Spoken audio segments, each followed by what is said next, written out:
The following is a Joel Michalec production. Let me explain something to you.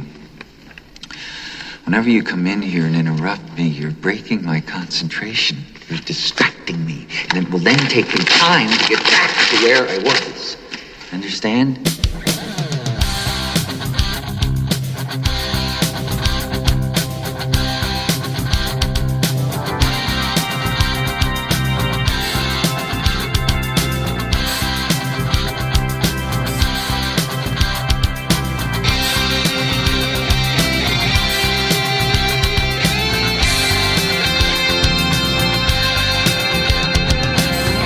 Hello, everybody, and welcome to another exciting episode of the Joel Michalec Show featuring the lovely Sharon. I am Joel Michalec, and literally this time, by design, sitting directly across from me in the studio is...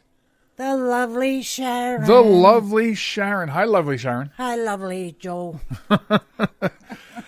How you doing? I'm wonderful. All right, good. Welcome, Yeah, everybody. How's good. everyone else doing? It's quarantine. Guess what I realized today as I was prepping for the show? What? This is show 90. We're 10 shows away from the milestone of our 100th episode of the program. Really? Yes. Really? So, yes. Sorry, that was stupid. Cut that out. In 10 episodes, in 10 weeks, however you look at it, depending. Because we weren't actually here last week. It was Easter. Correct. But we're at 90. We're heading for 100. Did not feel like Easter last week. It didn't. It's so sad. Right. And depending on where you are today, and today being, we'll just say today's we are recording on Saturday. Correct. We tried to record last night. We had some issues. We're recording now on Saturday. So depending on where you are today, winter waited for spring to get here and then decided to come out and play because it is cold out there. Okay. It is. So. And the night before last, it was 32 degrees. Cold out there to people that have shit for blood. Okay. I'm just saying. So, yeah, it's really cold. 2 days ago, we woke up, it was 29 degrees. Okay, that's in the cold. middle of April, 29 degrees. And That's cold. And today, of course, ALEXA says that it is 49, but it feels like 39. It's very windy, it's very chilly, and it's very yucky. But yes, so last week was Easter, and we weren't here. We had a really great interview we brought out of the archives for you, but we did virtual dinner with our children. And that was wonderful. It was cool. It really, really was cool. It's not the same thing, but... No, it's never, nothing will make up for a face-to-face dinner. Right. However, virtual dinner, yeah, I mean, at least it was better than not having any contact with them. Right. This pandemic has really changed the way things are happening. And I think it's changed the view that people have now on technology and either the lack of it or not being able to see your loved ones. But that also points to the fact that there's also more risk with technology because of this. Because along with, true. People are using more technology, and believe me, the bad guys are right there going, yep. Here we are. Yeah, here we are too. Don't leave us out in the cold.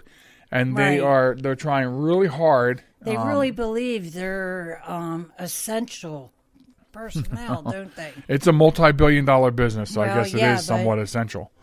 They should be non-essential. So we took advantage last week of using, one of the many video conferencing software platforms out there to have our children down the street, and our child in Chicago all here with us. Exactly. At dinner time, and of course nobody. And it was really cool because I made a portion of the dinner and shared it with our daughter that lives down the street. Right. So we were still able to share, whatever you brought to the table. Right. And so the only thing we couldn't share was the face-to-face thing. So it was still pretty cool. And last weekend we had chili, and then we had Easter dinner. So over a span of 4 days, I had deviled eggs and chili, and deviled eggs and potato salad and chili. And believe me, people were socially distancing from me for the next couple of days after that. That's a terrible combination. But so we did that, and so maybe if I remember, we'll put a poll out on Facebook, because we've been very lazy with Facebook when we took last week off. But we'll find out, see if we can get some feedback and see what people did for Easter to get around that. What did you do for Easter? How did you celebrate Easter? Having dinner? Were you able to have virtual dinner with your family? Hopefully you didn't have a gathering of more than 10 people. Right. Well, see, that's the thing. In San Francisco, some video came out on the news that on Easter Sunday out in San Francisco at Golden Gate Park, it was packed with people. Why? So, I don't get it. I don't get it either. It cannot be made any clearer to not go out and go into big gatherings. I want this isolation to be over as soon as possible. Yeah. And the longer it takes people to realize that they've got to stay in their house, right? Then I want to go to my camper. Yeah, and the longer it takes people to realize that they can't go out, the longer it's going to take me to get to my camper. Right, but it's like... And the madder I get. It's like anything else, though, isn't it? It's always a small group of people that ruin it for Exactly. I've been hearing... oh, my goodness. My mother in my ear, in my mind, I'm always hearing my mother say that, too. It always takes a few to ruin it for everybody. And that's still true 40 years later. Absolutely. There's still a few people who are continuing to ruin this whole thing for everybody. You know? And I know there's two schools of thought out there. I know there are the people that believe that this is just the government trying to take control of your lives or prove how easy they can do it. And then you have the people who are trying to comply and trying to pay attention to the numbers and not become one of the statistics. That's where you and I come in. Yeah. And then you have those that don't care. No, they're saying that there's no such thing as the coronavirus. Right, yeah. Well, they would be the same people that are just trying to tell you that this is just the government trying to exercise fear on you. Yeah, but... Conspiracy theories. No, I've heard from a specific someone... There's no such thing as the coronavirus. Nobody's dying of it. The government is, and this person is a huge Trump fan. Well, tell this person to go out and just start kissing everybody he runs into. Well, see how that I would goes. like him to tell all these families that have lost someone in their family to this virus. I want him to go to them and say to them, yeah, it wasn't the virus. And so have you... see how quickly he gets a black eye. Have you told this someone that elements of our family are directly affected by this? Yeah, I have. No, he's an idiot. Okay. I have. And he still maintains that, it isn't true. All righty. Okay. So I know, I just get so infuriated when this person goes on and on and on and on. So, in an effort to not leave, we're talking about the virus thing. So, in an effort to not leave this and then come back to it later at the change in subjects, I did want to talk about, and I was going to do it later, but let's do it now since we're talking about that as a subject matter. I want to say something about all the entertainers, and I'm not talking about the actors and the highfalutin people who think the whatever doesn't stink. But their shit doesn't stink. For example, I showed you last night a friend of mine I went to high school with, and he's a performer. Always was, I guess, always will be because he still is. And he was doing a Facebook Live last night. I was showing you, by himself. He has a band, but we're quarantined for the most part. People who don't need to go out are not going out if they're smart. Right. He's one of them. Yes. So he's stuck in his house. And every Friday night since this started, he's been going on Facebook Live and performing. Right. With just him and a guitar and a microphone and an amp and, and other people are doing that too. Okay? Exactly. In my previous radio life on Behind the Mic show, we did a lot of work with independent musicians. So I'm still friends with a lot of these independent musicians. And all these independent musicians are doing some of their music here and there on Facebook Live and other social media live type events.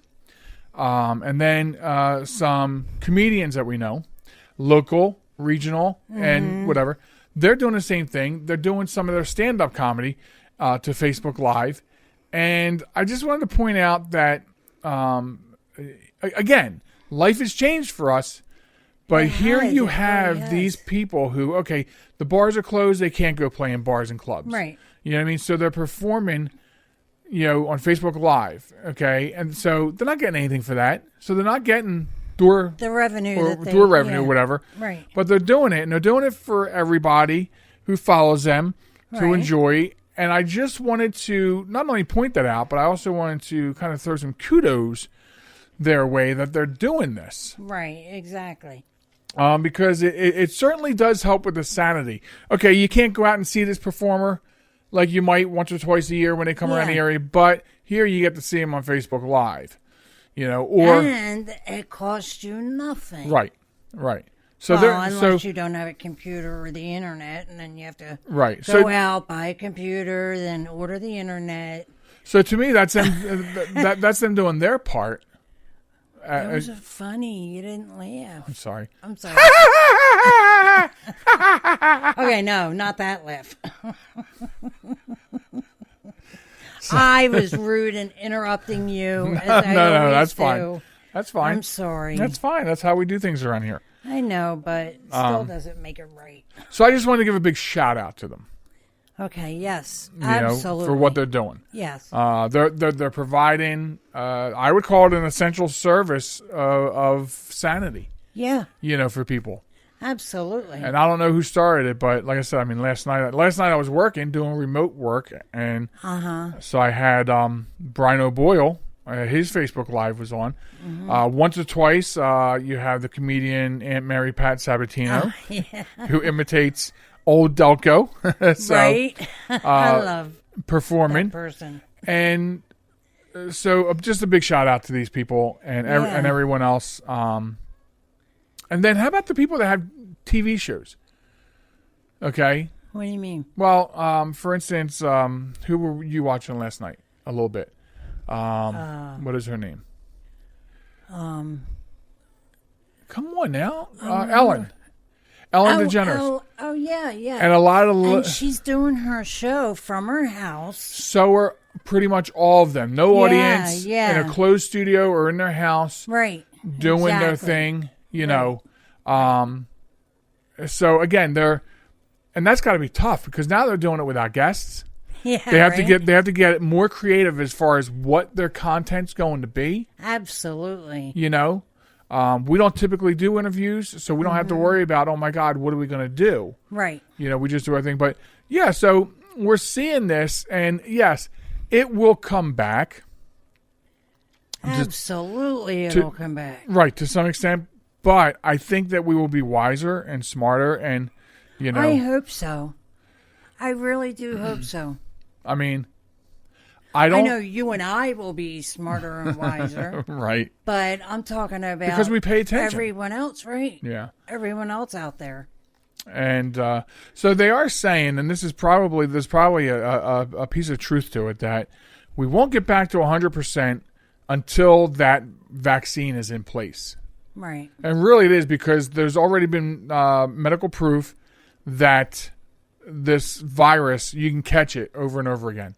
Yeah. It's not like, you get it and you're immune. Yeah, I know quite a few people that at the end of last year say that they've had it, so they felt that they didn't have to worry.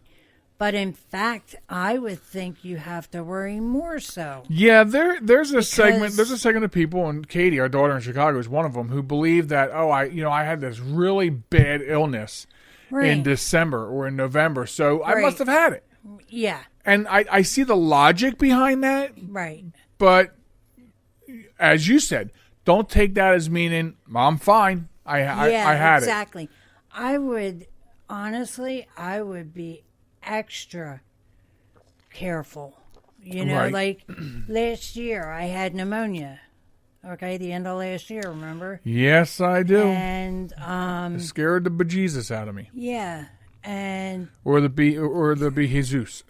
I may have had it as well, but I'm not in the school of thought where I know I'll never catch it again. Right. However, also, that was pneumonia because this did not get out, manufactured, whatever, till around October. Right.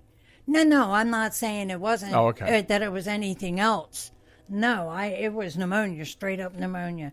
And I have to tell you, it's the first time that I've ever been diagnosed with pneumonia. So it was kind of scary for me. Yeah, and the scary thing now is like the CDC keeps changing symptoms. Right. And so some people are saying that there's no symptoms at all, and boom, you got it. Well, that's it. Yeah, asymptomatic people. There's a lot of people out there that are asymptomatic, and you can still carry it. And they're saying those people are even more dangerous because they don't know they have it, but they can still pass it on by being around people and touching people. Okay. Just because you don't have symptoms. No, I understand that, but people are saying that there's no symptoms, but they have it and they could still die from it. But that's not the case if you're asymptomatic. Well, I guess if you're asymptomatic, then all of a sudden you start having shortness of breath. I think you need to think about that. Hey, I don't have any other symptoms, but I'm shortness of breath. You have to react to that. Then you become symptomatic. Yeah, now you've got a symptom, right? Right. But the CDC, what's driving me crazy is I'm checking my temperature and pulse ox 3, 4, 5, 6 times a day. I know. You know what I mean? Trust me, I know. Because the CDC keeps changing it up and they add things like everything. I think every possible thing down to an itchy toe is now a symptom of COVID-19. But it can't be like that. I know. And let me just tell you one thing. If you do have an itchy toe, you need to call the tow truck. Right, I know, and I get that. Who do I call if my sack is itching? Call the sack truck. So, I can't believe you just said that. Everything is a symptom anymore. That's true. Yeah. That's what I'm concerned. How we perceive it. Right. You know what I mean? I'm That's afraid not that the Monday. Actual fact. Yeah, I know. I'm afraid Monday they might release a statement saying that gray hair is a sign. And then we're really in trouble because now it's been a month. A lot of people can't get the beauty salons, haircuts, nothing like that. Oh, my gosh. Can't get their hair colored professionally. And so, just when they keep adding to the symptoms, what I'm trying to say before we get out of here for break, what I'm trying to say is that is where my mind starts teetering a little bit over to the conspiracy theory side, because are you telling us facts or are you making assumptions and planting fear? Right. You know what I mean? Yeah, no, I do. Because think about it. Because I'm scared. Right. Think about it. People aren't listening. We have to keep instilling fear. Right. So that there is a logic there, I think. Yeah. So I don't know. But anyway, okay. So we're going to take a break. We're going to come back. Got to talk about denim jeans and whatever else comes up. Later on, we have a brand new Wombat of the Week. We have a friggin' awesome Honor Thy Heroes segment piece. So that's all coming up later on in the final stretch. But for right now, I need to refill my tea, and we'll be back in about 90-ish seconds right here on the Joel Michalec Show, featuring the lovely Joel. There you go. Be right back. Don't go anywhere. This is New York's Super Oldies Station, 920 WON, The Apple, Brooklyn, New York. The following conversation is real.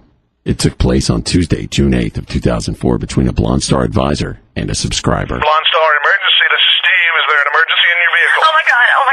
I've locked myself in my car and the keys are on the outside. Ma'am, oh my god. Ma'am, I need you to calm down. Okay, it's just that the windows are rolled up and I'm starting to sweat. My keys are on the outside. Now, your keys are on the outside of the vehicle? Yes, oh my god. Now, does your car have automatic locks or... Yes. Okay, here's what I need you to do. Take hold of the inside of your door handle there. Are you doing this? The shiny thing. Grab the shiny thing. Okay, I've got it. Okay, now give that a tug. Okay. Did it open? Yes, oh my god, thank you. Okay, now what is that noise? Oh, that's my door alarm. Yeah, but that only happens if the keys are in the ignition, hon. Oh my god. You know what? Your keys are actually in your ignition. Yes. Okay.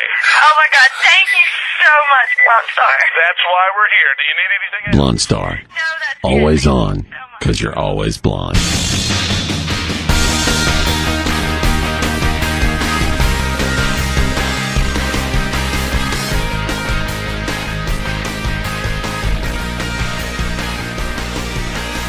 Welcome back, folks, to the Joel Michalec Show featuring the lovely Sharon. Thanks for sticking with us while we took our break and filled our drinks and things like that. And I want to point out that the lovely Sharon is busy over there pinning cloth together and cutting cloth. She's making masks. Right. Which is awesome. Yes. She made me a really nice mask. She made me 2 masks, actually. Yeah. But she just made me a second one, and it's larger than the first one, so it covers more of my fat face. Oh, my God. And if you, nation, are the lucky ones, you may see the mask in this next episode coming up in a couple of days of 3-ish minutes with Joel Michalec. Oh. So there you have that. There you go. So I got that going on across the desk. You might hear some jingling in the background. That's our security alarm, Molly, running around in circles like she's on a sit and spin. So it makes all the stuff on her collar jingle juggly. She's jingling. So that's the state of affairs in our little quarantined area today. Correct. But yes, so the lovely Sharon is making masks.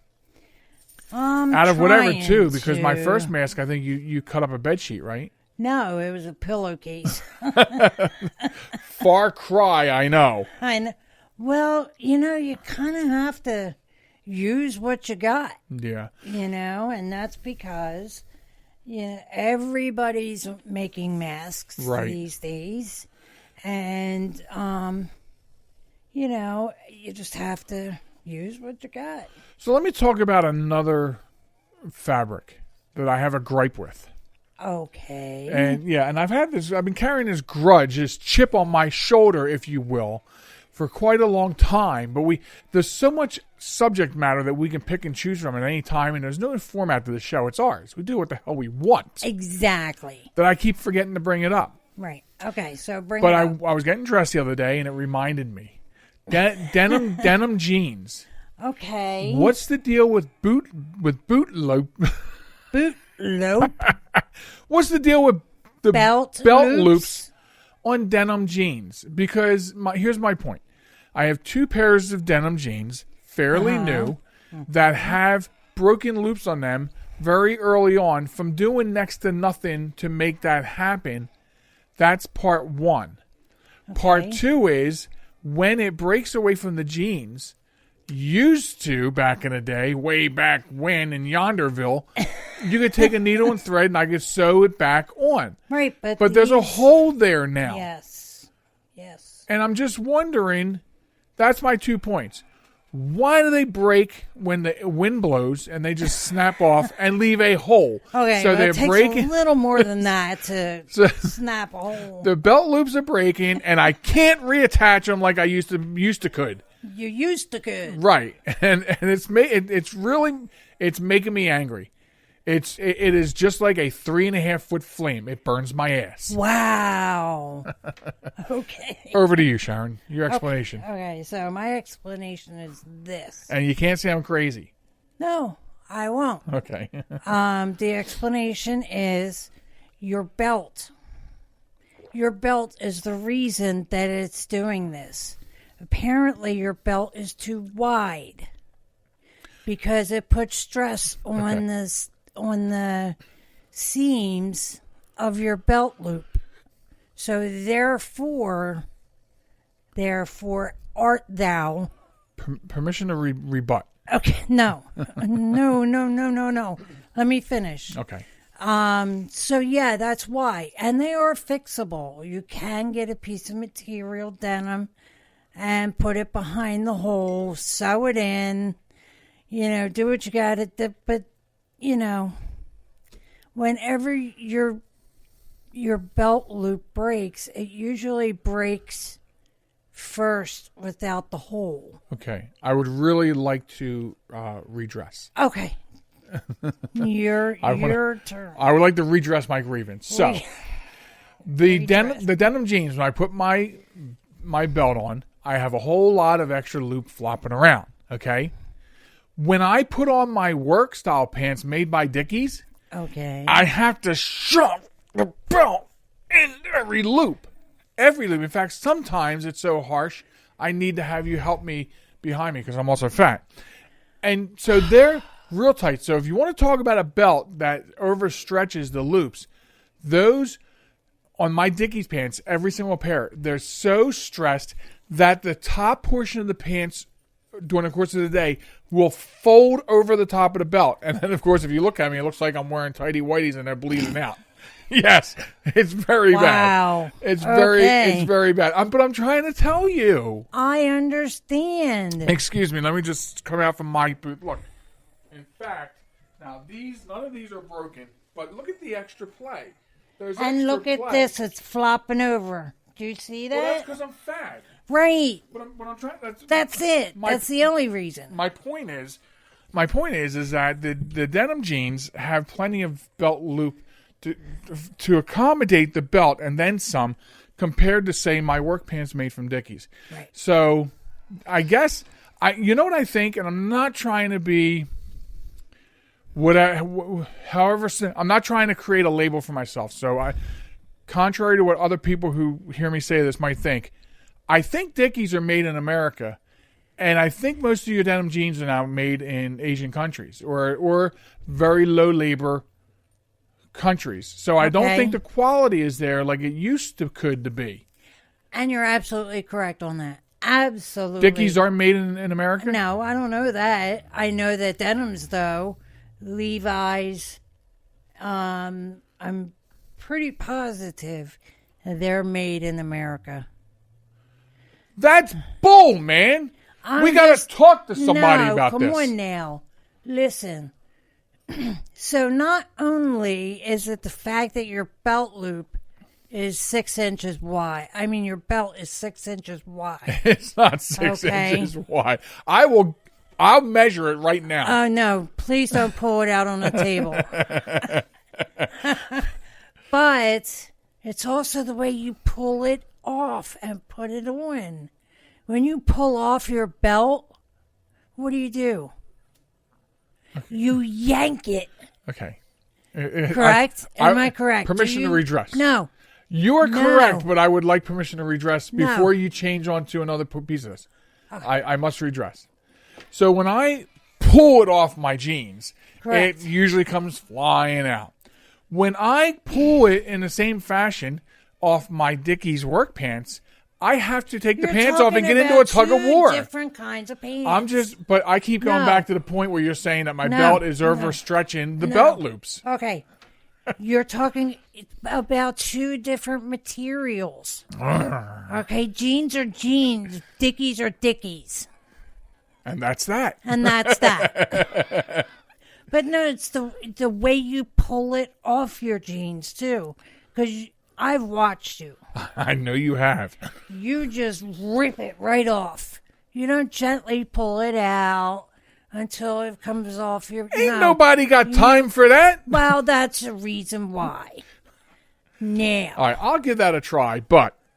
I'm just telling you. I'm still thinking it's the difference between two qualities. I think you're wrong.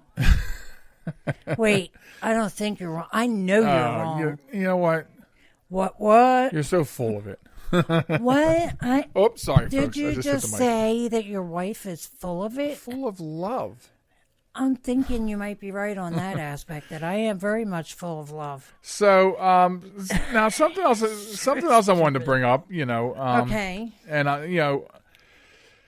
Is it going to get me all riled up again? I don't know, it might. Stand by. Okay. I'm standing. So we've been here 15 years now, living where we're living, and when we first moved here, once or twice we heard of people, pedestrians getting hit on Route 40, which is one of the main routes that run through our area. Yeah. And it was sad. It was kind of disturbing. It was like, whoa. But now, 15 years later, it seems to be an epidemic on Route 40 and Route 13 of people crossing these. Let's see, 40 is what, a 4-lane highway? And Route 13, I think, going through Newcastle down there is like 6 or 8 lanes. I think it's 8. Safely 6, probably 8 in some pieces. I think it's 8. And it is such a common occurrence. And the problem is most of the time, people are just running across these highways. They're just shooting across these highways. Mm-hmm. That's crazy. Absolutely crazy. Why would you do that? What, pray tell, does the alarm system want? Can we finish here, Molly? Is that all right with you? I believe it's 4:36. The dinner bell has rung. Now everybody knows what time of the Saturday that we're shooting the I program. didn't say whether it's AM or PM. Well, I ain't up at 4 o'clock in the morning. You might be sometimes. I am. Right. I'm just saying that the dinner bell has rung. So you can come into the studio when you get up in the middle of the night and you can just shoot some ads and stuff. I could. So anyway, so my point is I don't know. Has common sense left the building and not come back? Absolutely. Because why would you? Absolutely. I mean, the most recent. It's like playing Frogger. Frogger, yeah. It is. Or Paperboy. I think a part of Paperboy, you had to go across the highway, Did right? You? I think. don't know. I never played Paperboy. But definitely never Frogger. Never played Frogger either. I just know the game. But it's not just the pedestrians. It's the motorists. In some cases, yes. Because obviously, if they're not paying attention and they're looking down at their phone texting and then look up at the very last second and see this pedestrian crossing. The most recent incident that has brought there's another just like the denim jeans. I've been wanting to talk about this issue for a while. Oh yeah. It's been on that sub list of, hey, if we need something to talk about, go look at the list. Yeah, look at this, right. But it's come back to the forefront because, as you know, the most recent hit and killed, I have quite the inside knowledge on. Okay. And in that instance, it was the pedestrian was drunk and just tried running across the highway in traffic, not at an intersection where you should cross, near, and the traffic, like the flow of traffic going that direction that he ran into was a green light, not a red light. So traffic was flowing at regular speed. If you dart out, it's like Frogger. If you dart out, I played Frogger once. You know why? Because I got killed by the very first car in the very first lane I tried to run across. So ergo, I don't play Frogger anymore. That was enough of that. I went back to Asteroids. Right. At least I stood half a chance in that. Right. You're showing your age. That's all right. Hey, look, I'm an old ass gamer. What? You know? Yeah. You want to tell the folks how many evenings a week you hear me in the office screaming? Oh no, but no, that's fine. Missile Command was a good one too, man. Right. But no, it's got everything to do with both parties not paying attention.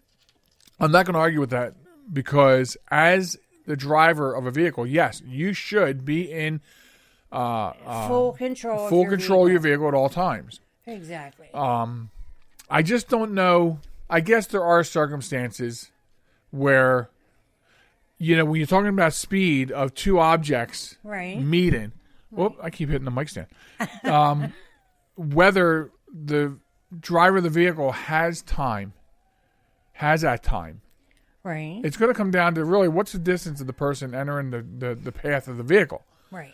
You know what I mean? And I mean, in the same token, if the pedestrian, if you're driving along, doing your thing, paying attention, and the pedestrian just darts out right in front of you, which, I'm sure is a lot of the case, then what are you going to do? I mean, right. You slam on your brakes. Right, you're right. And to your point, the motorist paying attention, there have been a couple of times on that Route 40 where I've had to adjust my speed because because I'm paying attention. I do see, a wombat run, dashing out from the median and running across, and I do have to adjust my speed. Oh yeah, definitely. To compensate for his idiocy.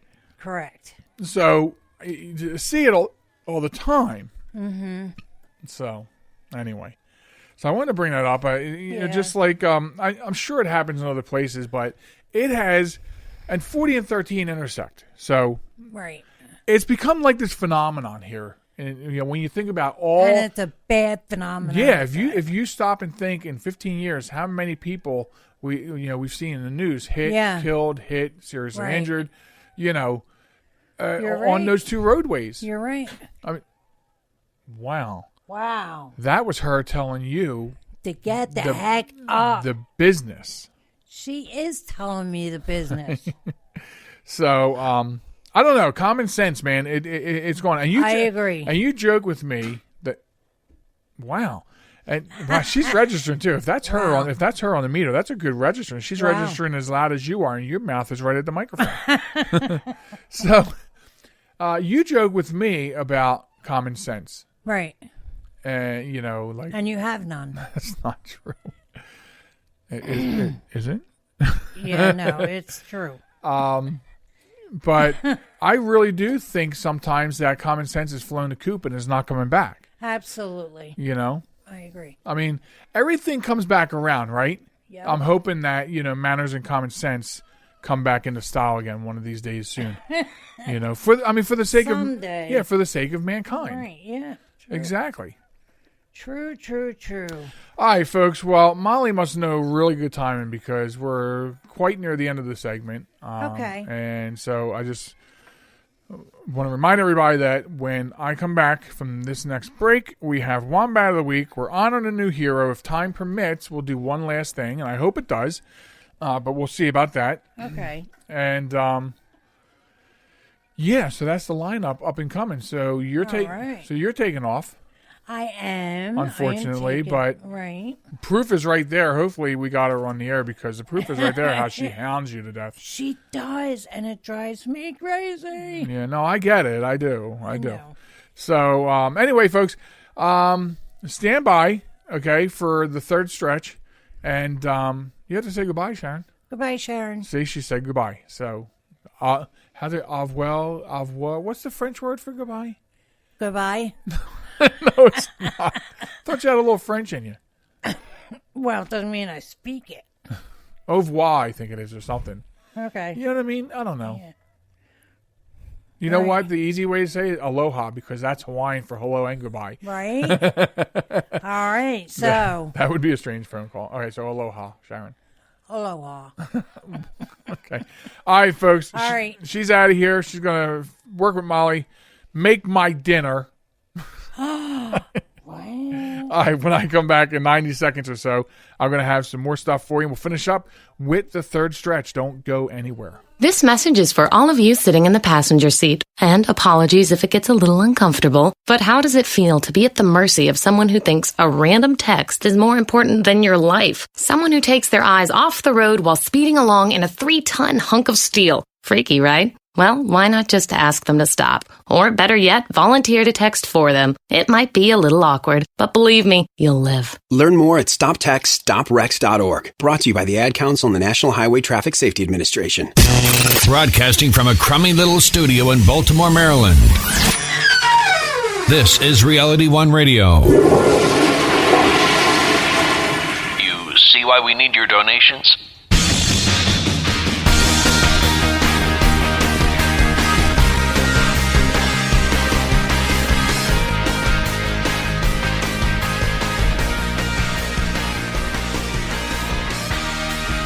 Welcome back to the Joel Michalec Show, ladies and gentlemen, featuring the lovely Sharon.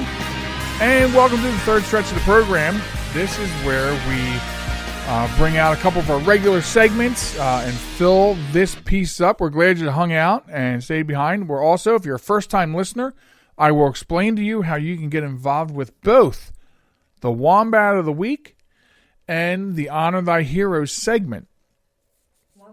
And also, if you're new to the show, I'll explain what they are as we go along, as I normally do. So there's that. So thanks a lot for hanging out, and away we go. Now, first, we usually do the Wombat of the Week. Wombat of the Week is sort of our way of bringing out stupid people doing stupid things and it making the news. And how you can get involved with this is you can send in the link to a news story of stupid people doing stupid things, whether it's from a big newspaper or a small local newspaper. You can send it to us. You can send it to us at joelmichalecradio@gmail.com, or you can send it to us on our Facebook webpage as a private message at JM Talk. And you can just send us that link. Rest assured at some point, if not right away, it will get into the lineup. Because it seems to be so easy to find people that qualify for this, to be Wombats of the Week. It's very easy to find them. Not so much to find heroes, but very easy to find Wombats. And that's how you partake in getting in, doing your part, so to speak, for the podcast. So what I want to talk about this week for Wombat of the Week is Jeff Wittenbrink. 59 years old. He's a lawyer for a Louisiana megachurch that is defying state social distancing orders, and he's hospitalized with COVID-19. Yes, he represents the Life Tabernacle Church, and he's now on oxygen in Baton Rouge General, struggling to breathe after coming down with the virus. And speaking from his hospital bed this past Thursday, he told the news that he was baffled as to how he contracted the disease. Let me go up, Mr. Wittenbrink, and remind you of what the first paragraph said. The lawyer for Louisiana megachurch that is defying state social distancing orders. In other words, your stupid megachurch is defying the social distancing orders and still having people congregate, and you're wondering how in the hell you got the coronavirus. He says, I went to Albertsons twice a day. I went to Sam's. I went to Walmart. I went to Lowe's. I used the gas pumps. I mean, I just wasn't careful. God knows where I got it. He says, the bad thing is I might have spread it to somebody. I feel bad about that. Well, if you don't follow social distancing practices, then, like you said, you touch the pumps.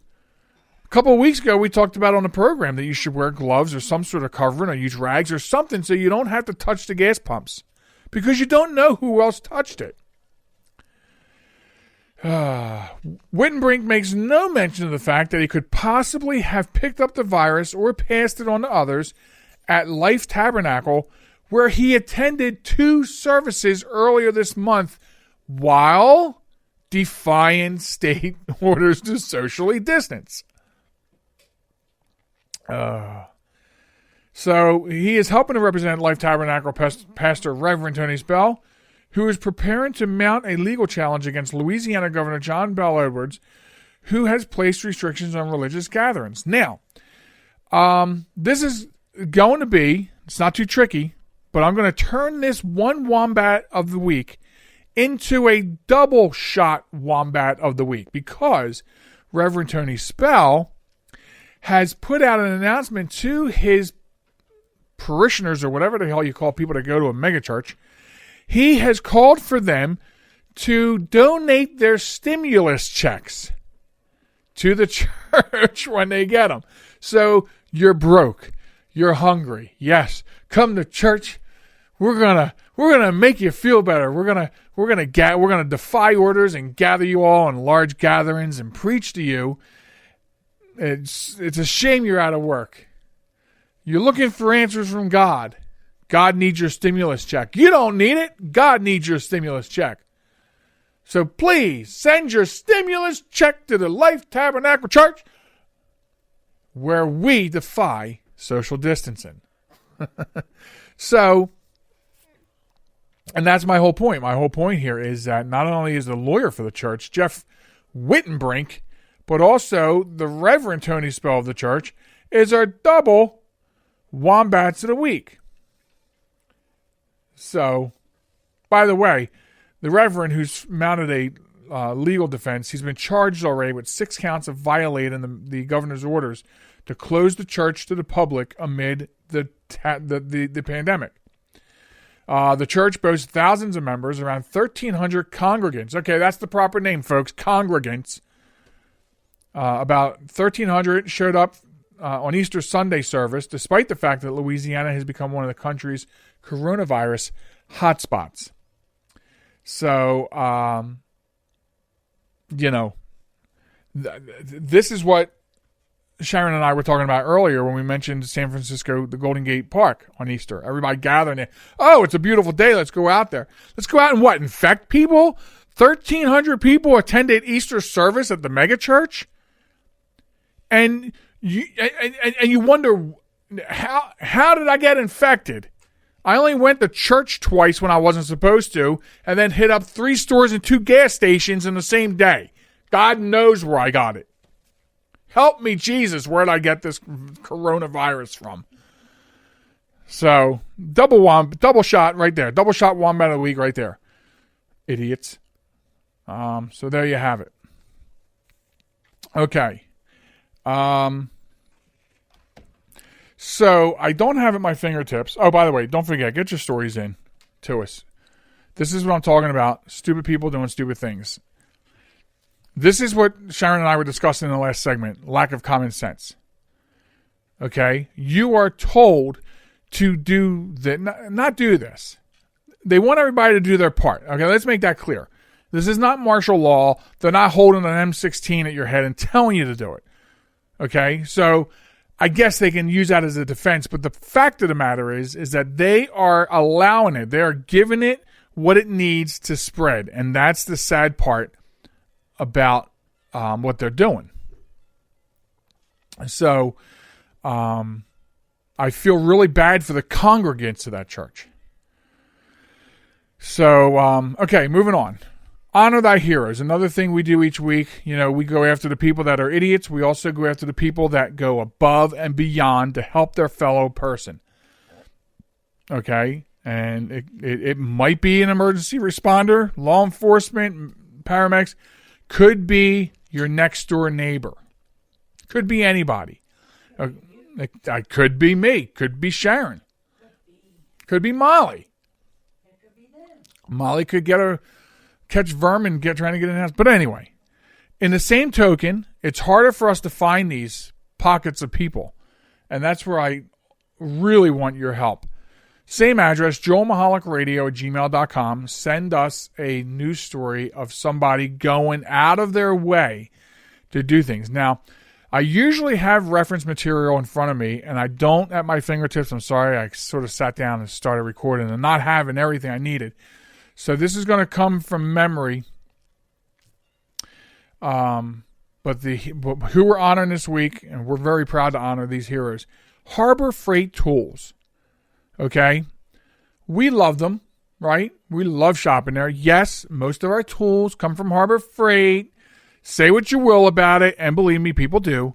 But we love them, And here's a bigger reason to love them even more. Eric Schmidt, who is the founder and owner of Harbor Freight Tools, put out a notice a couple days ago on the website to let everybody know what Harbor Freight did as their part to give back, to help out during the pandemic. They have taken their entire stock, company-wide, of gloves, which is why Sharon and I we love getting gloves from there. We can't get gloves from there. Now we know why. They took their entire stock of gloves, their entire stock of N95 face masks, and their entire stock of plastic face shields. And they donated them to local hospitals. Here's how they distributed them. Harbor Freight Tools serves more than 1,000 communities. In other words, more than 1,000 communities in the United States have a store in the area. So the local hospitals in these communities served by the stores each received 1 to 2 pallets of these supplies. They brought everything together using about 1,500 employee volunteers.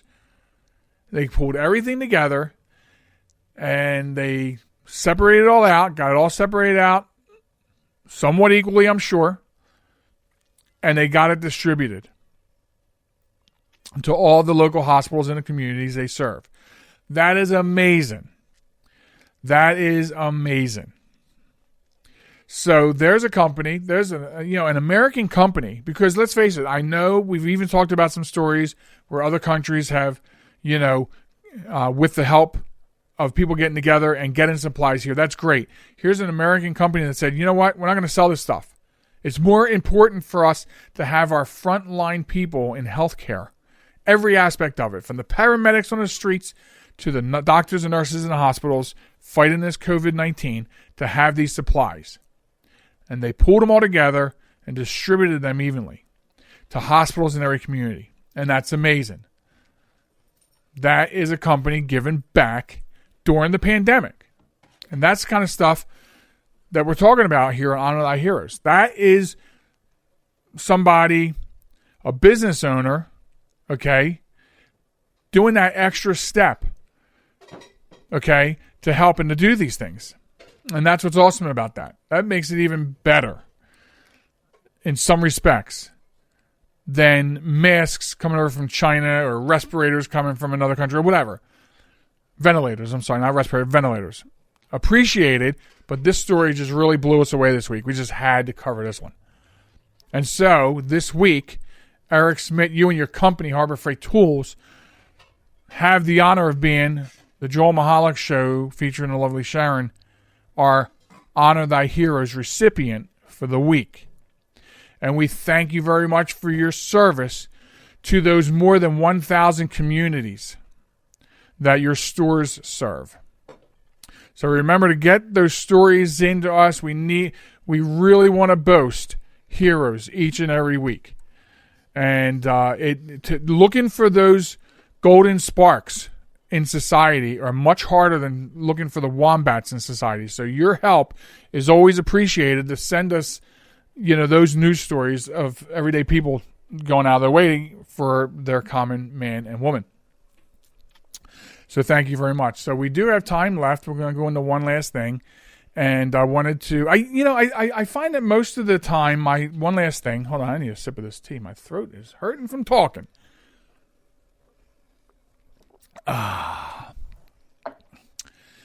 Most of them turn out to have something to do with my profession, which is I'm an IT professional. So I end up talking about security things. So this one's kind of like social media security. I wanted to talk to you about some of the quizzes and some of the things, challenges that you see on Facebook in the last week or two. During this quarantine, really, I've been seeing all kinds of stuff. Take this quiz. How about this one? Have you seen this one? Post a picture of every car, year, make, model that you've had since you started driving in order as you had them. Have you seen that one out there, folks? And what's the other big one?